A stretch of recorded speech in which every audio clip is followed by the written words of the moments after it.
News at 11. I'm Chris Fry. Breaking as we come on the air tonight, 3 tornadoes now confirmed from last night's storms. We welcome in meteorologist Samantha Roberts.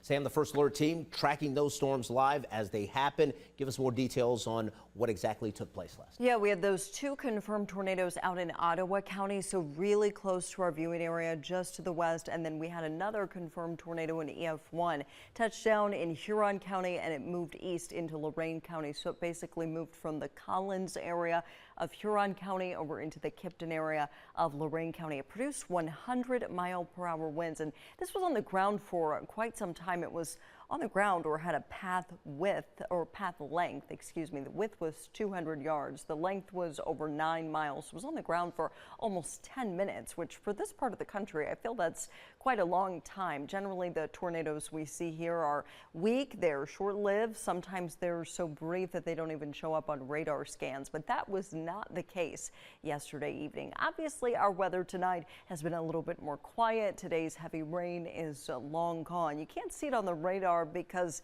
it's way out over the 3D cutout of our lake or our city and area here, and it's way out over the lake. But coming off of Canada, we do have a complex of storms. It's not impacting our area just yet, but overnight within the next hour or so, we could have some steady rain along the immediate lakeshore. We'll talk more about that in just a moment, but I want to touch on really the big weather story over the coming days, and that is our incoming heat wave. Sunday, Monday, Tuesday, all first alert weather days, highs in the low 90s each day, but that feels like temperature. The heat index, because of the humidity, is going to be 95 to maybe even 100 or so. So just really, really uncomfortably hot out there. Plan accordingly. If you're going to be out and about, maybe want to limit that outdoor time if you can. Be sure you're drinking lots of water, keeping the pets indoors with you where it's nice and cool. And if you're interested in learning more about any cooling centers across the area, you can visit our website, cleveland19.com. We are going to talk more about a hot and humid weekend, and I'll have a live radar update on those storms out over Lake Erie coming up in just a bit.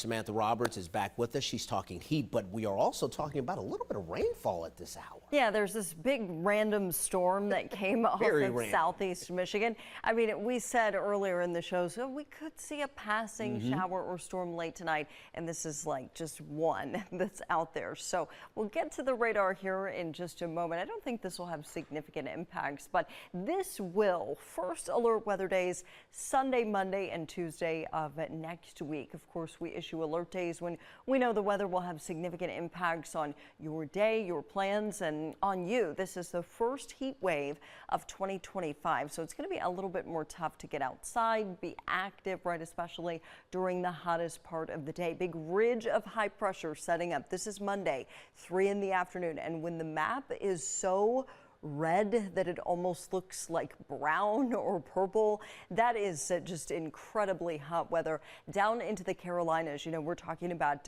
heat index or feels like temperature near 100 here. The actual air temperature is going to get there next week. So this is really hot stuff, not just for us, but everybody under this big ridge of high pressure.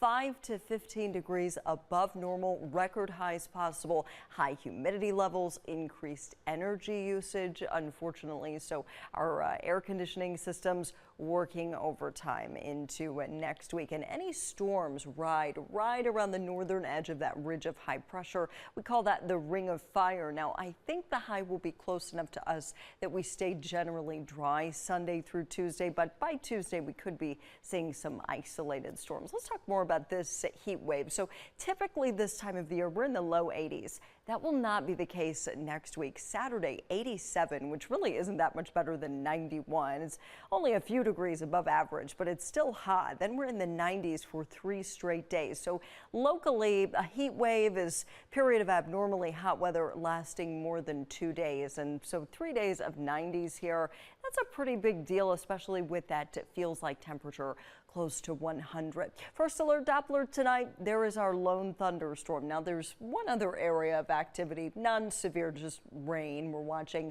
off of Ashtabula County that could impact the Ashtabula Lakeshore. But this big storm is the one thing we need to watch. It has weakened a lot since it moved off of Ontario, but it is producing a tremendous amount of lightning, heavy rain, potentially some 40-mile-per-hour winds with this as it moves onto Lorain County and Cuyahoga County. Here's our timestamps. Lorain 11:40, Cleveland 11:48, and Parma around midnight 12:16 in Strongsville. Tonight,